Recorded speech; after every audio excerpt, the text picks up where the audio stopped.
Ini peluang masuknya ideologi lain. Jadi jangan bicara Megawati tentang Pancasila.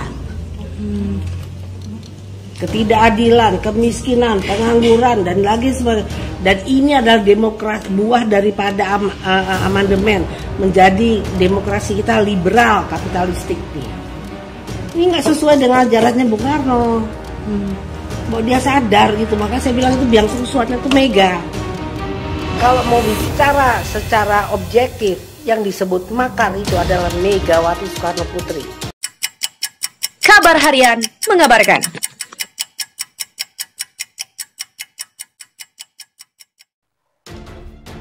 Rahmawati akhirnya serang saudaranya sendiri, Megawati Soekarno Putri. Megawati menjadi bulan-bulanan umat. Anak ketiga proklamator Bung Karno, Rahmawati Soekarno Putri, sudah diketahui umum tak akur dengan kakak perempuannya, Megawati Soekarno Putri. Hal itu seringkali memantik hujatan dari Rahmawati terhadap langkah politik Ketua Umum PDI Perjuangan itu. Apakah sebenarnya yang melatar belakangi kebencian Rahmawati terhadap kakaknya Megawati?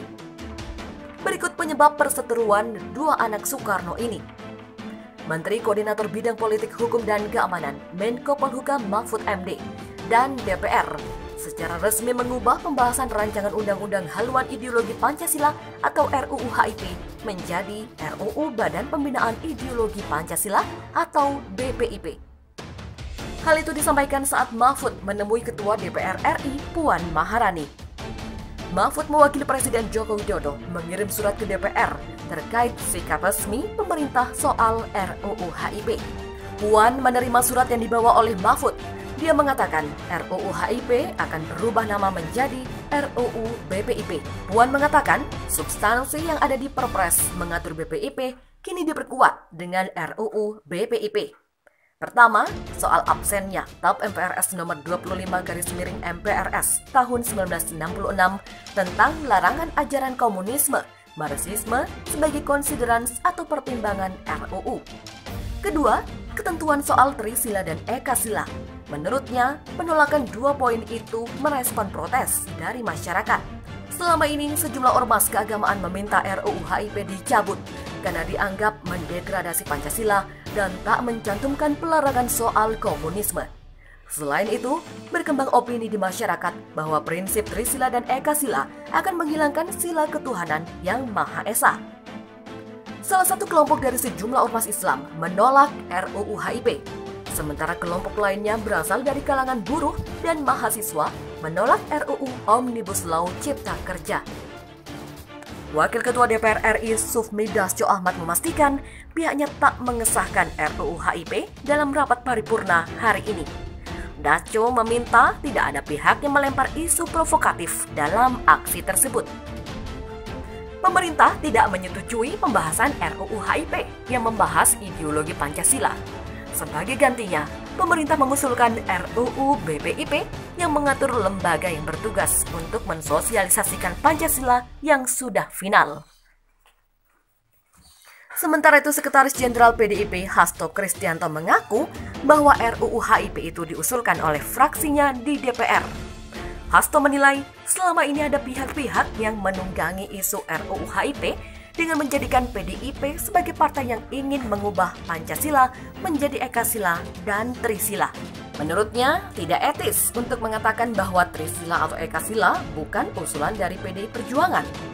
Tetapi, semua bisa melihat bahwa itu dulu adalah suatu gagasan otentik dari Bung Karno. Putri Presiden ke-1 Republik Indonesia Soekarno, Rahmawati Soekarno Putri, angkat bicara terkait rancangan Undang-Undang Haluan Ideologi Pancasila atau RUU HIP.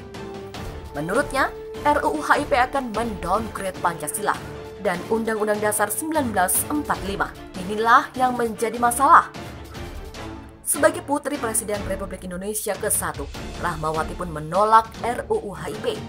Menurutnya, Indonesia tidak memerlukan RUU HIP. Kalau menurut pandangannya, pribadi maupun dia sebagai putrinya proklamator, yang ia rasa ia cukup menguasai tentang pikiran-pikiran beliau.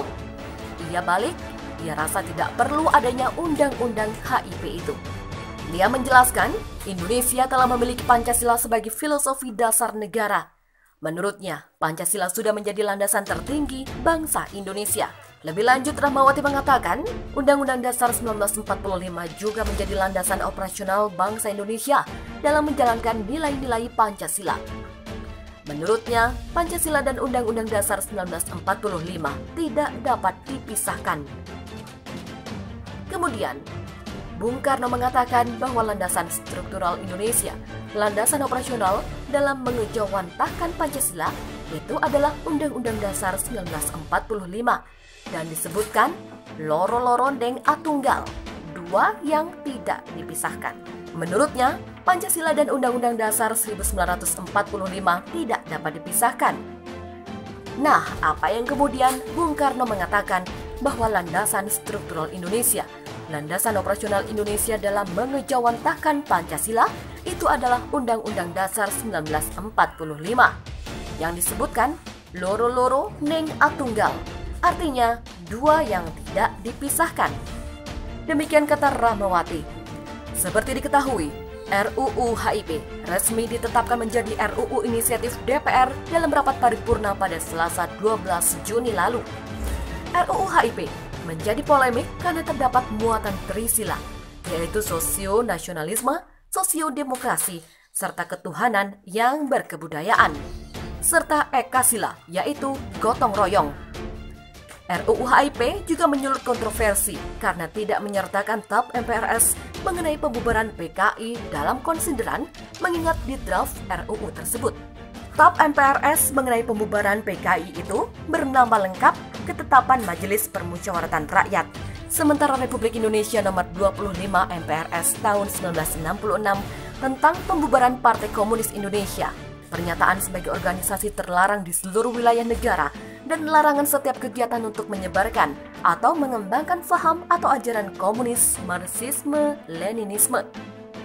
Pemerintah telah meminta pembahasan RUU haluan ideologi Pancasila ditunda. Pemerintah ingin DPR memperbanyak dialog dengan semua elemen. RUU BPIP sudah diserahkan pemerintah kepada DPR sebagai respon atas penundaan RUU haluan ideologi Pancasila atau RUU HIP. Namun, RUU ini kembali menimbulkan pro dan kontra karena tugas dan kewenangan BPIP sudah cukup diatur dengan peraturan presiden. Anggota DPD RI yang juga guru besar hukum tata negara, Jimmy Asidik, menilai pemerintah tidak menunda pembahasan RUU HIP. Malahan, pembahasan tetap dilanjutkan dengan mengubah judulnya menjadi RUU BPIP. Jimli berpendapat, BPIP sebagai badan sudah cukup diatur lewat Perpres dan itu sudah sesuai dengan mekanisme perundang-undangan yang ada. Namun karena sudah terlanjur masuk ke Prolegnas Prioritas 2020, Jimli menyarankan agar RUU tersebut dicoret dari Prolegnas Prioritas 2020 dan diperbaiki untuk dimuat lagi di Prolegnas Prioritas 2021. Karena isunya sudah melebar kemana-mana, maka ada keputusan politik dari elit dalam hal ini eksekutif dan legislatif. Ia menyarankan untuk mencoret terlebih dahulu dari Prolegnas Prioritas 2020, lalu sampai begitu diperbaiki, bisa dimuat lagi pada Prioritas 2021 dengan judul baru. Sebagaimana diketahui, pemerintah resmi mengajukan RUU BPIP pada Kamis 16 Juli lalu. Menko Polhukam Mahfud MD sebagai perwakilan pemerintah mengatakan, RUU BPIP bukanlah RUU HIP kontroversial yang diubah materinya menjadi BPIP, melainkan payung hukum baru berisi tugas, fungsi, dan kelembagaan BPIP. Direktur Eksekutif Ambrus Corner, Ambrus Sihombing mengatakan, unjuk rasa penolakan rancangan Undang-Undang Haluan Ideologi Pancasila atau RUU HIP di DPR pada Kamis 16 Juli lalu telah melenceng dari isu utama yang seharusnya disuarakan. Ia menilai hal itu berlebihan. Masa karena perbedaan pandangan langsung harus memakzulkan dan membubarkan suatu partai. Menurutnya, tidak gampang memakzulkan presiden yang terpilih melalui proses pemilu yang konstitusional. Sementara, tidak mudah pula membubarkan suatu partai politik yang sudah mengakar di tengah masyarakat. Ambrus menilai dengan adanya tuntutan pemakzulan presiden dan pembubaran partai di demokrasi RUU HIP posisi PDIP dan dukungan masyarakat kepada Presiden justru bisa semakin kuat.